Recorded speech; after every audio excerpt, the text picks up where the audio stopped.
Hello दोस्तों, आपका स्वागत है स्टडी विद प्रीतम सर के क्लासेस पे। आज जो है हम लोग ज्योग्राफी का अध्ययन करेंगे। ज्योग्राफी में हम लोग आज बेसिक ज्योग्राफी, इंडियन ज्योग्राफी का एक चैप्टर है, हम उसे करेंगे। तो सबसे पहले हम लोग थोड़ा सा इंट्रोडक्शन देख लेते हैं ज्योग्राफी का। अगर हम ज्योग्राफी की बात करें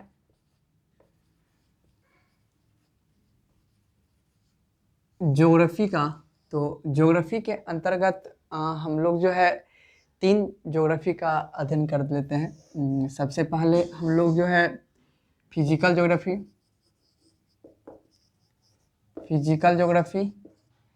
और दूसरा होता है मेरा इंडियन ज्योग्राफी और तीसरा हम लोग पढ़ते हैं वर्ल्ड ज्योग्राफी। आज जो है हम लोग इंडियन ज्योग्राफी की बात करेंगे और इंडियन ज्योग्राफी में हम लोग ये समझेंगे कि इंडियन ज्योग्राफी के अंतर्गत जो है कौन कौन सा टॉपिक आते हैं और उसके अंतर्गत हम लोग कौन कौन सी बातें को मोस्ट इम्पॉर्टेंट के तरीके से हम लोग अध्ययन करेंगे। तो सबसे पहले हम लोग इंडियन ज्योग्राफी की आज बात करते हैं। इंडियन ज्योग्राफी में मोस्टली हमें 7 से 8 क्वेश्चन देखने को मिलता है और इस ज्योग्राफी में हमेशा हमें उस पहलू को समझना होता है जो हमारे मैपिंग के दृष्टि से अध्ययन इम्पॉर्टेंट हो। जो मैपिंग के दृष्टि से इम्पॉर्टेंट होती है वो एग्ज़ाम के दृष्टि से भी इम्पॉर्टेंट होती है। तो हम लोग सबसे पहले इंडियन ज्योग्राफी की बातें करेंगे और इंडियन ज्योग्राफी में समझते हैं इंडियन ज्योग्राफी। इंडियन ज्योग्राफी की अगर बात करते हैं तो सबसे पहला जो मेरा टॉपिक आता है भारत का स्थिति और विस्तार। सबसे पहला टॉपिक आता है भारत का स्थिति एवं विस्तार। भारत का स्थिति एवं विस्तार। दूसरा टॉपिक की बात करें तो दूसरा टॉपिक आता है भारत का प्रादेशिक संरचना, या हम लोग बोलते हैं इसे भारत का भू आकृतिक संरचना। हम लोग इसी में हम लोग पढ़ते हैं भारत की हिमालय के बारे में और प्रायद्वीपीय भारत के पर्वत,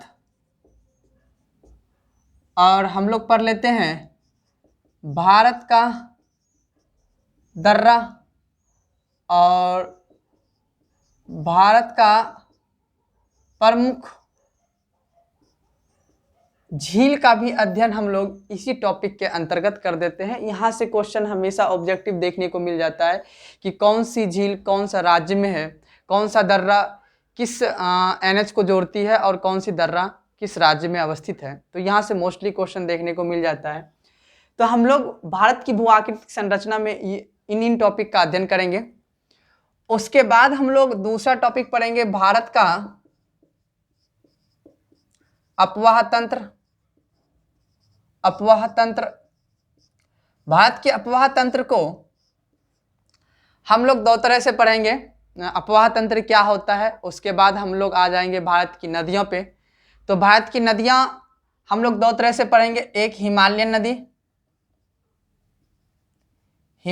नदी और दूसरा हम लोग पढ़ेंगे प्रायद्वीपीय नदी। हिमालयन नदी में हम लोग मुख्यतः 3 रिवर की बात करेंगे। वो मेरा रहेगा सबसे पहला सिंधु, दूसरा रहेगा गंगा और तीसरा रहेगा ब्रह्मपुत्र नदी।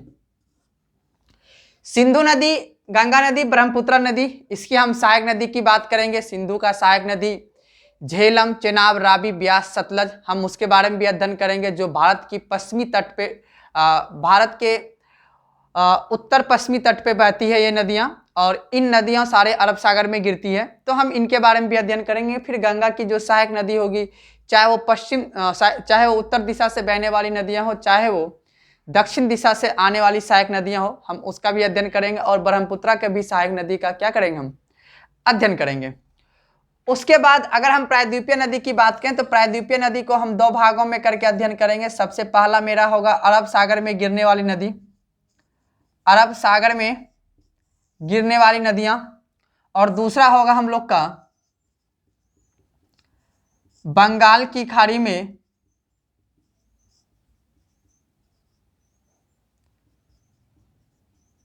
गिरने वाली नदी। तो पहले हम लोग पढ़ेंगे हिमालयन नदी, जो मैंने 3 बताया, सिंधु, गंगा, ब्रह्मपुत्र, और उसके बाद प्रायद्वीपीय नदी को 2 भागों में करके बांटेंगे कि अरब सागर में गिरने वाली कौन कौन सी नदियां होती है। अरब सागर में एक ट्रिक होता है समानता। समानता समानता 100 से साबरमती, मौ से माही नदी, नौ से नर्मदा नदी और तो से ताप्ती नदी। ये सभी नदी भारत की अरब सागर में गिरती है। और उसके बाद हम लोग बंगाल की खाड़ी में गिरने वाली नदियों का भी अध्ययन करेंगे।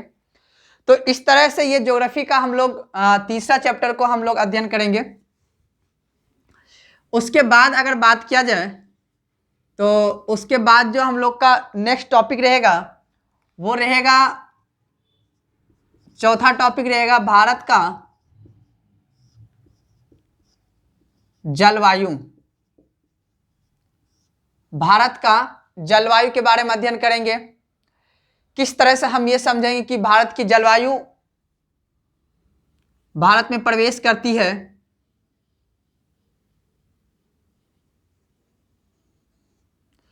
हम यहां पे ये समझेंगे कि हिंद महासागर से जो दक्षिण पश्चिम से आने वाली मानसून है कहां पे बारिश करती है, और फिर उसके बाद उत्तर पश्चिम दिशा से आने वाला जो पवने हैं वो कहां पे बारिश करती है। इन सभी बातों को हम लोग यहाँ पे समझेंगे।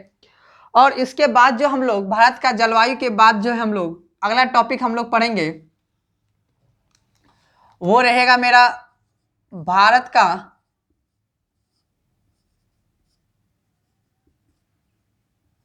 मिट्टी एवं वनस्पतियां।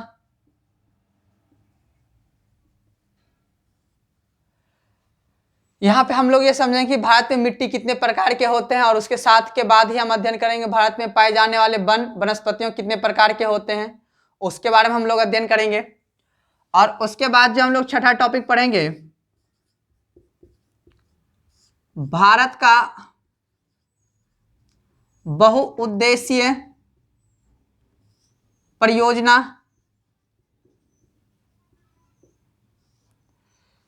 भारत की बहुउद्देशीय परियोजना किस नदी पे बनाए गए हैं, किस राज्य में अवस्थित है, हम उसका अध्ययन करेंगे। और इस परियोजना का उद्देश्य किन किन राज्यों का पूरा हो रहा है, हम उसके बारे में अध्ययन करेंगे। भारत की बहुउद्देशीय परियोजना। उसके बाद हम लोग 7वां चैप्टर पढ़ेंगे भारत का कृषि। भारत का कृषि। उसके बाद हम लोग 8वां टॉपिक पढ़ेंगे भारत का उद्योग। भारत का उद्योग क्षेत्र। और 9वां पढ़ेंगे हम भारत का खनिज यानी रिसोर्सेस। हम लोग इस मिनरल्स का अध्ययन करेंगे, किस जगह पे कौन सा, चाहे वो धात्विक खनिज हो चाहे वो अधात्विक खनिज हो, किस जगह पे धात्विक खनिज पाया जाता है और किस जगह पे अधात्विक खनिज पाया जाता है, हम उसका अध्ययन करेंगे। और उसके बाद हम लोग लास्ट में 10वां चैप्टर अध्ययन करेंगे, वो रहेगा भारत का परिवहन।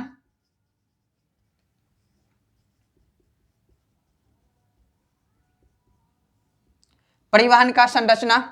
हम लोग इसमें तीनों परिवहन को देखेंगे, स्थल परिवहन, दूसरा हम लोग पढ़ेंगे जल परिवहन, और तीसरा हम लोग पढ़ेंगे वायु परिवहन। हम ये तीनों परिवहन का अध्ययन करेंगे। और एक हम लोग इसी स्थल में हम लोग दोनों देखेंगे NH और रेलवे। और लास्ट में हम लोग मिसलेनियस में हम भारत की जनजाति के बारे में देखेंगे, भारत के नृत्य यानी कल्चर का भी एक टॉपिक यहाँ पे ले लेंगे। तो इस तरह से हम लोग इंडियन ज्योग्राफी के अंतर्गत इतना टॉपिक का अध्ययन करेंगे। भारत का स्थिति एवं विस्तार, भारत का भू आकृतिक संरचना, भारत का अपवाह तंत्र के बारे में अध्ययन करेंगे, भारत की जलवायु के बारे में अध्ययन करेंगे, भारत की मिट्टी एवं वनस्पतियों के बारे में अध्ययन करेंगे, और उसके बाद हम लोग करेंगे भारत की बहुउद्देशीय परियोजना के बारे में। फिर भारत का कृषि क्षेत्र के बारे में अध्ययन करेंगे कि भारत में किस जगह पे कौन कौन से कृषि पाए जाते हैं, और उसमें हम लोग देखेंगे रबी फसल, खरीफ फसल और जायद फसल, तीनों फसलों का अध्ययन करेंगे। और उसके बाद हम लोग भारत का उद्योग क्षेत्र को देखेंगे, और उसके बाद भारत का खनिज संसाधन को देखेंगे, और उसके लास्ट में हम लोग देखेंगे भारत का परिवहन संरचना, भारत की परिवहन ट्रांसपोर्टेशन स्ट्रक्चर का भी अध्ययन करेंगे। आज जो है हम लोग सबसे पहले जो हम लोग अध्ययन करेंगे, आज सबसे पहले हम लोग भारत का स्थिति और विस्तार में हम लोग बेसिक सा ये समझेंगे कि भारत से सटे हुए कौन कौन सा देश है, और उस देश से सटे हुए भारत का कौन कौन सा राज्य का सीमा लगता है। हम लोग ये बेसिकली अध्ययन आज कर लेंगे। तो हम लोग सबसे पहले थोड़ा सा हम ये समझ लेते हैं भारत के मैप में कि भारत का राज्य कहाँ पे कौन कौन सा अवस्थित है, तो उसके बारे में हम लोग थोड़ा सा समझ लेते हैं।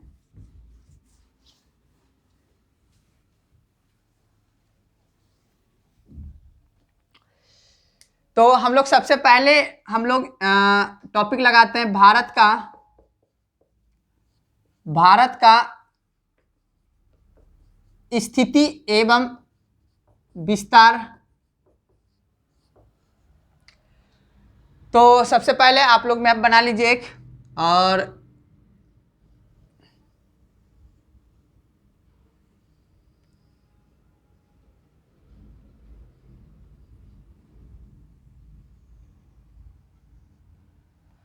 अब इस मैप में सबसे पहले हम लोग को कुछ इंगित कर लेना है। ये है मेरा 0 डिग्री, जिसे हम लोग भूमध्य रेखा के नाम से जानते हैं,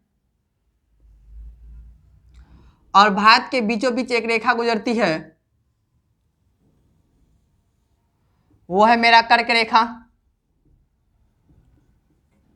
23.5 डिग्री पे गुजरती है। और एक रेखा को हम लोग यहाँ पे और समझेंगे, वो भारत का मानक समय है, 82.5 डिग्री से, ये भारत का मानक समय।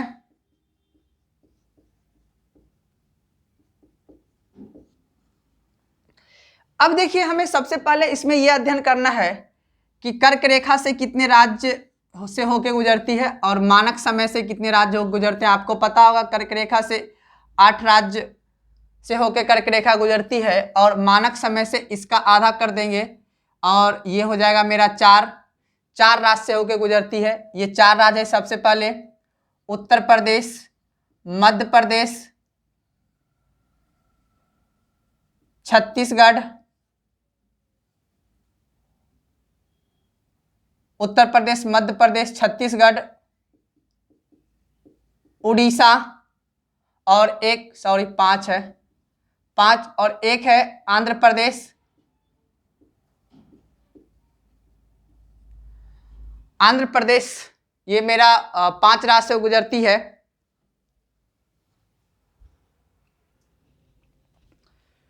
पांच होकर बहती है,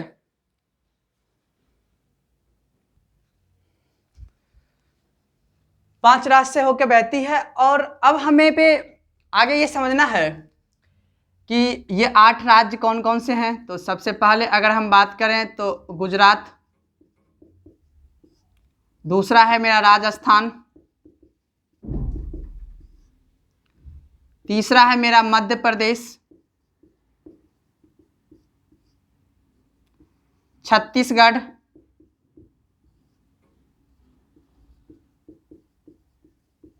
झारखंड, पश्चिम बंगाल,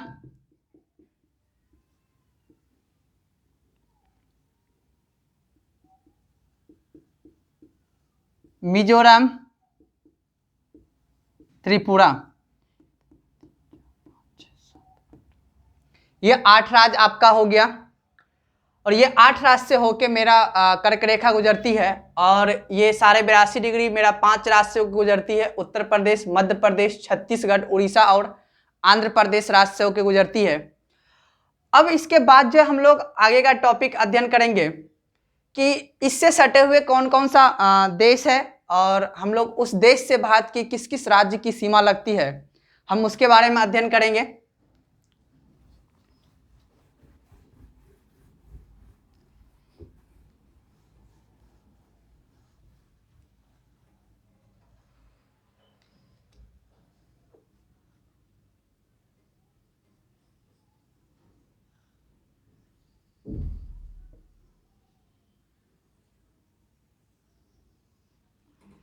तो हम लोग सबसे पहले यहाँ पे ये देखेंगे एक नया यूटीज बनाया गया है जिसे हम लोग कहते हैं लद्दाख, और एक मेरा यहाँ पे पड़ता है जम्मू कश्मीर। तो याद रहे ये पहले एक राज्य था जम्मू एंड कश्मीर, इसे 2 भागों में बांट दिया गया, लद्दाख और जम्मू कश्मीर। अब यहाँ पे हमें ये समझना है, इसके जस्ट नीचे एक राज्य आता है, उसका नाम है हिमाचल प्रदेश, और उसके बाद हम लोग का आ जाता है उत्तराखंड। तो आपको पता होगा यहाँ से हम लोग का एक देश है पड़ोसी देश, वो है पाकिस्तान, और यहाँ पे एक देश है उसका नाम है अफगानिस्तान, और उसके बाद हम लोग पूर्वोत्तर की अगर बात करें तो पूर्वोत्तर में हम लोग का एक देश म्यांमार, बांग्लादेश, और यहाँ पे एक देश है भूटान, और एक छोटा सा और देश है नेपाल, और ये देश है चीन। अब यहाँ पे ये समझना है कि चीन से भारत की कौन कौन सी राज्य की सीमा लगता है, हम उसके बारे में अध्ययन कर लेंगे। तो जहाँ तक चीन की बात है तो चीन से सबसे पहला लद्दाख, और उसके बाद है हिमाचल प्रदेश,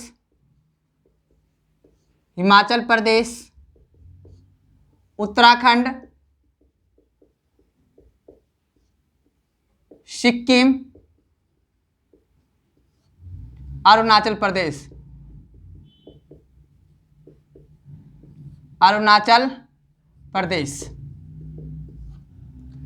और उसके बाद लास्टली में याद रहे यहाँ पे 5 राज्य में से 4 राज्य की सीमा लगते हैं, और एक मेरा केंद्र शासित प्रदेश का सीमा लगता है।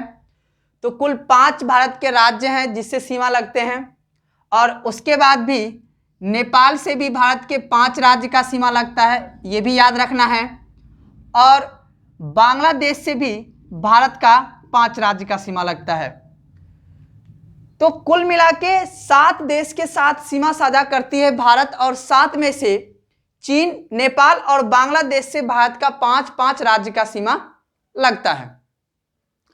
अब यहाँ पे आता है पाकिस्तान। पाकिस्तान से पहले 4 राज्य का सीमा लगता था, अब पाकिस्तान से 5 राज्य का सीमा लग रहा है। 2 उसमें से केंद्र शासित प्रदेश है और 3 राज्य हैं। तो सबसे पहले हम पाकिस्तान का देख लेते हैं, इस पे भी 5 राज्य हो जाएंगे। सबसे पहले है लद्दाख, दूसरा है मेरा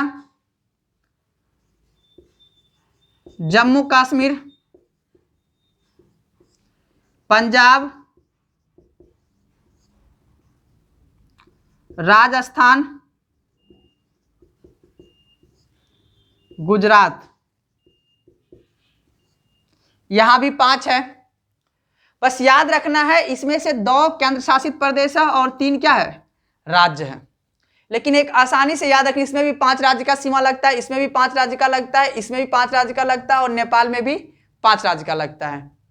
तो भारत का 4 देश ऐसा हो गया जिससे भारत के 5-5 राज्य के साथ सीमा साझा करता है। अब हम बात करते हैं नेपाल का। नेपाल का उत्तराखंड, उत्तर प्रदेश, बिहार, सिक्किम, पश्चिम बंगाल। अब याद रखिएगा ये 5 राज्य के साथ सीमा साझा करता है मेरा नेपाल। अब हम बात करते हैं भूटान की, तो भूटान में 4 राज्य का सीमा साझा करता है। सबसे पहला है सिक्किम, पश्चिम बंगाल, असम और लास्ट है अरुणाचल प्रदेश।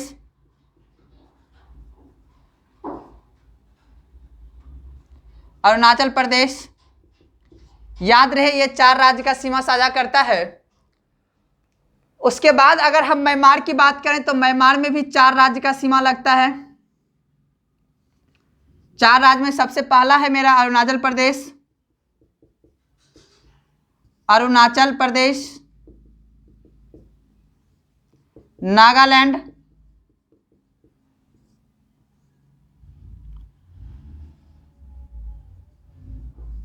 मणिपुर, मिजोरम। ये 4 राज्य का सीमा लगता है। अब दूसरा आता है मेरा बांग्लादेश। बांग्लादेश के साथ जैसा कि आपको पता है कि 5 राज्य के साथ सीमा साझा करता है। तो सबसे पहला है पश्चिम बंगाल,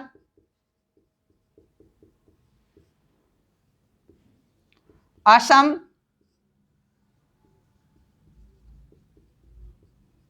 मेघालय,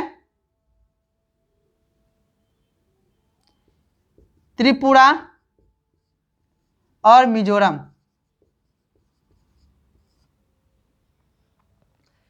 तो याद रहे पश्चिम बंगाल, असम, मेघालय, त्रिपुरा और मिजोरम, ये 5 राज्य का सीमा लगता है बांग्लादेश से। और लास्ट सबसे एक जो है मेरा अफगानिस्तान। याद रहे अफगानिस्तान से अब एक यूटीज का सीमा लगता है, वो है मेरा लद्दाख। लद्दाख का सीमा लगता है। ये था मेरा भारत के सटे स्थलीय, क्योंकि 2 देश जलीय में आते हैं। तो कुल अगर क्वेश्चन ऐसा पूछा जाए कि भारत से सटे हुए राज्य की कितने देशों से कितना देशों के साथ सटा हुआ है, तो वो आते हैं मेरा 9। अगर स्थलीय पूछा जाए तो वो 7, क्योंकि मालदीव और श्रीलंका भी भारत का जलीय क्षेत्र के अंतर्गत आते हैं। तो हम इसका अध्ययन करेंगे। और अब यहाँ से ये मोस्टली आप लोग को पता होगा, लेकिन जो सवाल आज का ट्रेंड का सवाल जो है, आज का ट्रेंड का सवाल कुछ डिफरेंट हो गया है। क्या सवाल आ गया है? अब ये पूछता है कि सिक्किम के साथ कितने देश का सीमा लगता है। तो अगर मैं नोट लिखा के इस चीज को मैं लिखूं आपके साथ नोट लगा के, तो यहां पे समझना है सबसे पहले कि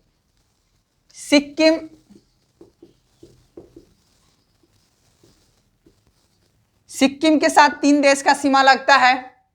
वो है मेरा पहला चीन, दूसरा है यहां पे सिक्किम देख लीजिए नेपाल में है, चीन में है और भूटान में है। 3 देश के साथ लगता है, चीन, नेपाल और भूटान। 3 देश के साथ सीमा साझा करता है। और दूसरा हम बात करते हैं, सबसे पहला ये हो गया, और उसके बाद एक आता है अरुणाचल प्रदेश। अरुणाचल प्रदेश, अरुणाचल प्रदेश से भी 3 देश का सीमा लगता है, चीन, भूटान, म्यांमार। ये 3 देश का लगता है। उसके बाद है लद्दाख। लद्दाख के साथ भी 3 देश का सीमा लगता है, चीन, पाकिस्तान, अफगानिस्तान। 3 देश का साथ सीमा लगता है। और उसके बाद अगर बात किया जाए, ये था मेरा 3 देश के साथ सीमा साझा करने वाला राज्य। और उसके बाद अब है ऐसा भारत का कौन सा राज्य है जो 2 देश के साथ सीमा साझा करता है? तो उसे अगर हम लिखें तो वो आगे है मेरा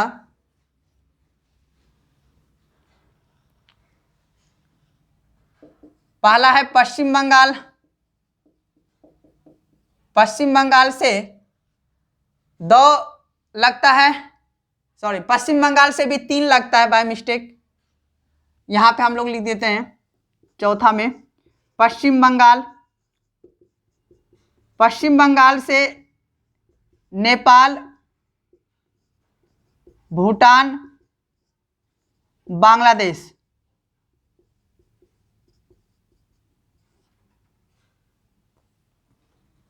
तीन देश का सीमा लगता है। अब 2 देश वाला है, सबसे पहला हो गया आपका मिजोरम। मिजोरम से म्यांमार, बांग्लादेश, दूसरा है असम, भूटान, बांग्लादेश, भूटान और बांग्लादेश। और अगर हम लोग एक और है मेरा, वो है उत्तराखंड तीसरा में। उत्तराखंड राज्य, उत्तराखंड से चीन और नेपाल। याद रहे हिमाचल प्रदेश से सीमा सिर्फ चीन का लगता है, नेपाल का नहीं लगता है, इस चीज को याद रखिएगा, क्योंकि अधिकतर क्वेश्चन अगर पूछा जाता है कि नेपाल से भारत का किस किस राज्य का सीमा लगता है तो हमेशा ये सवाल पूछ दिया जाता है, उसमें ऑप्शन में दिया जाता है हिमाचल प्रदेश। तो याद रखिएगा हिमाचल प्रदेश का सीमा चीन के साथ लगता है, ना कि नेपाल के साथ। तो अब यहां से देखिए मोस्टली क्वेश्चन अधिकतर यहां से सवाल बच्चे को मिस्टेक गलती हो जाते हैं। तो इस चीज को याद रखना कि मिजोरम से 2 देश का सीमा लगता है, म्यांमार और बांग्लादेश। असम के साथ 2 देश का सीमा लगता है, भूटान और बांग्लादेश। उत्तराखंड से भी 2 देश का सीमा लगता है, वो है चीन और नेपाल। और भारत का ऐसा कितने राज्य हैं जिससे 3 देश का सीमा लगता है? वो है मेरा सिक्किम, अरुणाचल प्रदेश, लद्दाख और पश्चिम बंगाल। सिक्किम से 3 देश का सीमा लगता है, नेपाल, चीन और भूटान। अरुणाचल प्रदेश से लगता है 3 देश का, चीन, भूटान और म्यांमार। और लद्दाख से भी लगता है 3 देश का, चीन, पाकिस्तान, अफगानिस्तान। और मेरा पश्चिम बंगाल से भी नेपाल, भूटान और बांग्लादेश। इसे देख लीजिएगा एक बार आप लोग, और आई होप कि यहाँ से क्वेश्चन को आप लोग को आसानी से समझ में आएगा। और उसके बाद फिर हम इस टॉपिक में और भी लेंगे, स्थिति और विस्तार में हमें ये समझना है कि इसका विस्तार कहाँ तक है। आज मैंने यहाँ से एक सवाल, अधिकतर एग्जाम में 1 या 2 सवाल देखने को मिल जाता है, तो आप लोग इसे उतार लीजिए और इसका स्क्रीनशॉट ले लीजिए, और आप लोग को ये क्वेश्चन सोल्व करने में बहुत आसानी होगी। और आई होप कि आपको समझ में आया होगा। और थैंक यू, धन्यवाद।